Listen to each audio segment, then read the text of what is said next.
L'architecture, c'est un peu l'écriture perpétuelle d'une même histoire et dans le même livre, en fait. On est tous dans le même livre en train d'écrire une histoire. Alors, il y a les architectes qui vont barrer des phrases, il y en a qui vont écrire en rouge, il y en a qui vont écrire entre les lignes.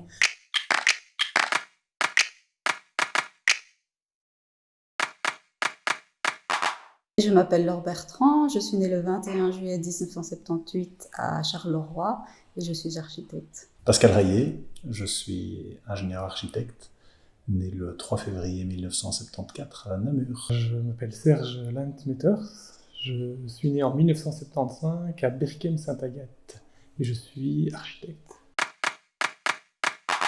Quand j'étais jeune, adolescente, j'étais très attirée par tout ce qui était art, peinture, enfin tout le domaine artistique. Donc j'avais envie d'avoir un métier qui m'amène cette dimension-là. L'architecture a toujours été quelque chose qui m'a attiré. Je suis assez incapable de définir la raison pour laquelle j'ai réellement été attiré par cette profession. Je pense que j'ai à la fois grandi dans une famille qui était intimement liée au travail de la terre, et donc j'ai été un peu baigné dans un paysage en fait, qui m'a toujours intéressé dans son évolution. Parallèlement à ça, tout ce qui était scientifique, technique me plaisait aussi, et donc je trouvais que voilà, ce métier alliait bien les deux envies que j'avais, ou les deux sensibilités qui me correspondaient. J'ai toujours beaucoup apprécié le dessin, donc cette espèce de contact entre la feuille et le crayon. Et puis, quand j'ai décidé de m'engager dans les études d'architecture, ça a été très très rapidement une forme de révélation. J'étais très très vite très à l'aise et très, très épanoui. D'autre part, le frère de mon papa était architecte à Anvers, et je pense que l'un et l'autre ont fait que j'ai eu envie de me diriger vers ce métier-là. De pouvoir travailler à la fois sur le contexte du paysage, par le biais de pouvoir construire dans ce paysage. On a un site, on a un paysage, et c'est de pouvoir s'accorder, soit en douceur, soit en rupture, mais en tout cas, il y a un dialogue qui doit se faire avec l'environnement. Ce qui nous préoccupe, nous, c'est probablement, principalement, de concevoir notre métier comme un métier de service.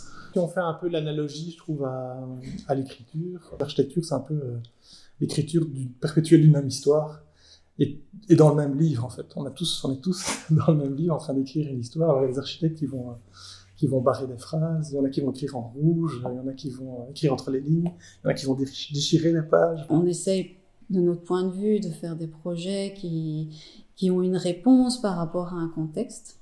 Donc c'est pas juste des envies, il y a différents enjeux et potentiels qui rentrent en compte. On est effectivement relativement opposé à ces logiques d'architectes stars, à ces logiques d'architectes qui se montrent. Et donc pour nous, une architecture de qualité, c'est avant tout une architecture qui semble avoir toujours été là. Et donc qui établit avec son environnement, avec le paysage, un dialogue qui est nuancé, qui est subtil, et puis qui, par moments, dans ce dialogue, peut affirmer des choses avec une certaine présence. Je pense que si on arrive à faire en sorte que l'histoire qu'on réécrit, parce que c'est une réécriture, je pense qu'on n'invente pas, on réécrit, elle est réussie si l'histoire est plus belle, si elle est plus poétique, mais sans remarquer qu'on ait réécrit l'histoire, avec beaucoup d'humilité et beaucoup de sobriété. Alors je pense qu'on a réussi notre coup. Après, je pense qu'il y a toute la spatialité qui peut en découler. Et alors de pouvoir lui donner une matérialité, quoi.